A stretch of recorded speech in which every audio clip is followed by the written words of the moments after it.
عروسک بومی بلوچی با نام دهتوک است. دهتوک یعنی دخترک. دهتوک؟ دهتوک. آره، همون دخترک به زبان فارسی اگه من معنیش کنم.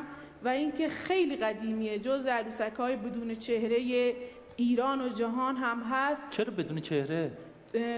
یک اعتقادی قدیما بر این باور بودن قدیمیای بلوچ، میگفتن که یعنی یه قسمت اینجور فکر میکردن که چهره رو، چشم و دهان و دماغ، جایی که انسان تنفس میکنه، نفس انسانه، فقط خداوند به انسان میده و ما انسان ها حق نداریم اونو دستکاری به خودمون درست کنیم و جایز نیست که در کار خدا دست ببریم. یکی از علتایی که این عروسک‌ها بدون چهره هستن اینه. و این عروسکی بود که من بعد از مرگ مادر بزرگم کشف کردم. روحشون شاد باشه. ممنون. ببخشید من یه سوالی الان برام پیش اومد. مثلا حتما شما عروسک‌های مرد هم دارین با همین بله، سیستم؟ این یه جفت مرد هم داره که من صورت مرد هم همینطور بدون چهره است؟ صورت مرد کامل پوشیده است، یک سربند بلوچی که ما بهش میگیم پاگ. اگه فیلم‌های هندی رو دیده باشین یا بلوچی که یه چیز لنگ مانندی دور سرشون پیچیده، یه همچین چیزی روشون پیچیده. اونم صورت نداره. بله. آره. و چیز جالبی که تو این عروسک هست، حالا من از قصه مادر بزرگ شروع کنم. یه دوستی از تهران 8 سال پیش اومد پیش ما و گفت که شما عروسک قدیمی بلوچی دارین. من تعجب کردم، اون موقع مادر بزرگ تازه فوت کرده بودن. گفتم نه، ما توی موسیقی، توی حسیر بافی، سوزندوزی، همه چی، غذا خوراکی من شنیدم و همه چی داشتیم فرهنگ میکنم، ولی قصه تو حوزه کودک عروسک من نشنیدم. بعد تصمیم گرفتم بیام روستا راجبش تحقیق کنم. همون موقع بود که من برای روستا شروع کردم یک کتابخونه نوپا، حالا روستا خودجوش، برای بچه‌ها باز بکنم تو خونه مادر بزرگ. همون موقع هم دیگه شروع کردم به تحقیق. خدا رو شکر از حالا بخت قضا خواهر مادر بزرگ من که خاله حالا ما میشه، خاله بیبی ما میشه، ایشون یه خورده حواسشون سر جاش بود و کمک کردن در کنار چند تا مادر بزرگ دیگه که یادشون گرامی که الان در جمع ما نیستن، به احیای این عروسک.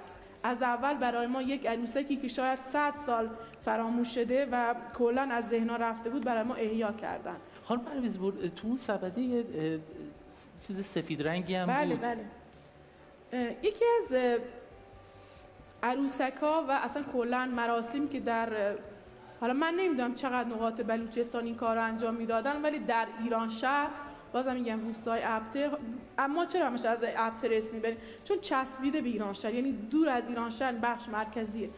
یه آیینی داشتن به نام آیین عاشورا و تاسوعا، یه عروسکی میساختن به این شکل با یک کفگیر، حالا ما نمادین با قاشق این کار کردن، به صورت به علاوه با چوب اینجا براش دست وصل میکردن، بعد با یه پارچه سفید کفن میکردن و تا میتونستن اونو با مهره و تزیینات و چیزایی که بلوچا خیلی برای تزیین حالا یک عروس مثلا دوست داشتن روش انجام میدن به نماد همون طفل عاشورا.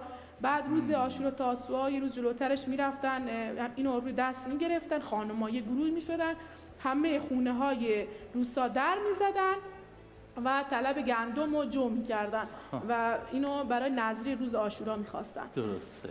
با اون گندم و جو چی درست میکردن اون بعد آخر سر اینا گندم و جو رو جمع میکرد، یه نفر به عنوان مادر عروسک انتخاب میکردن، میومدن باش یه سوپ مخصوص، ما بهش میگیم دلگ، شاید یه چیزی مثل همون حلیم خودمون مثل حلیم آره دیگه، ولی منتها گوشت و خیلی چیزا نداره، نمک و فلفل و ایناست. باز همونو نظری میدادن بین مردم روستا پخش میکردن. بعد این عروسک رو با احترام همه با یه آهنگ خاصی، شعر خاصی که دقیق یادم نیست، میرفتن قبرستون دفنش میکردن. اینجوری عزاداری میکردن. درسته. خاله پرویزپور، این عروسک ها یه نامه از چیه اینجا آویزونه برای همه عروسک ها؟ آره من فکر کردم شاید مثلا احتمالاً چشم زخمی چیزیه. این چیه؟ این یک نامه تومار شناسنامه این عروسکه که اصلا فلسفه این عروسک در بلوچستان چی بوده، با چی درست شده و به چه هدفی حالا بچه‌های روستای ما اومدیم با هم دیگه اینو احیا کردیم. ما قشنگ اون پشت اینو نوشتیم و بهش وصل کردیم. خیلی کار و جالب اینه که میتونین خودتون روی دهتوکو اسم بذاری، اسم بلوچی، مثلا یکی ناز بیبی بذاری، که گراناز بذارین. آره. دو سه تا اسم بلوچی دختر بگین. گراناست.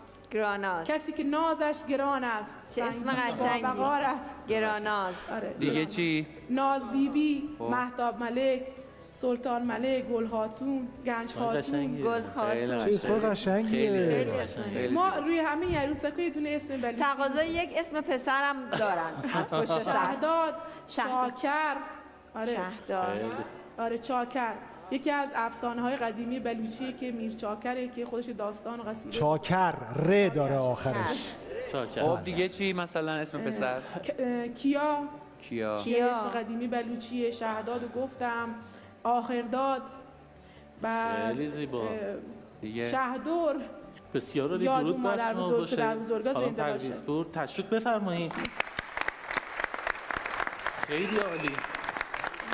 شما اشاره کردید به اینکه خارجی‌ها بیان کار ما رو ببینن. بله. من یه هدف بزرگترم میتونیم داشته باشیم که عروسک‌هامون رو جهانی کنیم. چرا یه اتفاق نمیفته؟ ببین اصلا خود این عروسک شما الان دیدین چهره نداره. بله. تو کل ایران اکثر شهرها عروسک بدون چهره بومی وجود داره که ما خودمون توی اون حالا صنف تعاونی عروسکامون داریم. همون تو خوزستان خصوصا ما 3-4 تا عروسک چهره ندارن. این نشانه وحدت ماست، نشانه هم بستگی و همدلی ماست که در قدیم همه اکثر عروسکای بومی ایران چهره نداشتن. جالب اینه که یکی از این گردشگرایی که اومده بود خارجی از کشور فرانسه داشت تحقیق میکرد، خانم کامیل داشت تحقیق میکرد روی عروسکای بیچهره دنیا، یعنی آفریقا، ژاپن، تاجیکستان. اینا رو من قشنگ یادمه که همراهش بود، گفت مثل شما عروسکاشون چهره ندارن.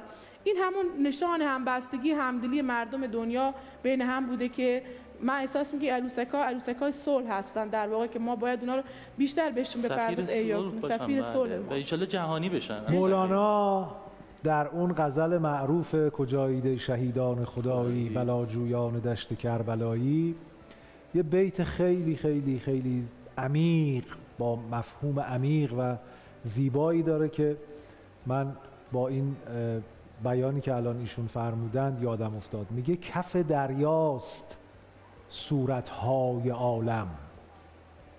کف همون کفیه که موج با خودش میاره.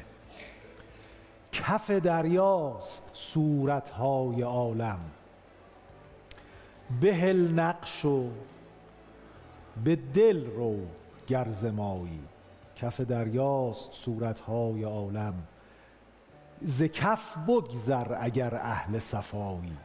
این نکته‌ای که شما گفتید بدون چهره و بدون صورتن، یعنی از هر گونه نقش و هر گونه کاملا زلال سفید عین آب.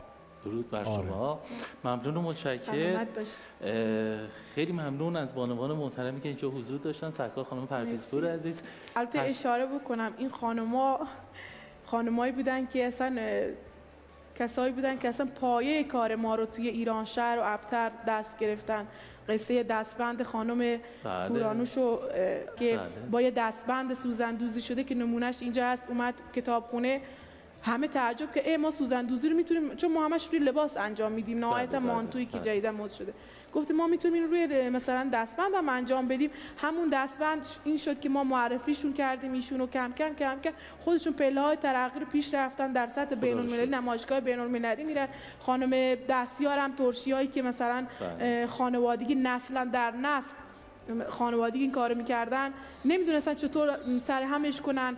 کمک کردیم، کارگاهی زدن با همت خودشون تا خارج کشور هم حتی و سفارش داره میگیره و فکر کنم تست هم کردیم و این شد که خانم‌ها این توضیحات تشویق بفرمایید. خیلی ممنون و متشکرم. درود بر شما. ممنون.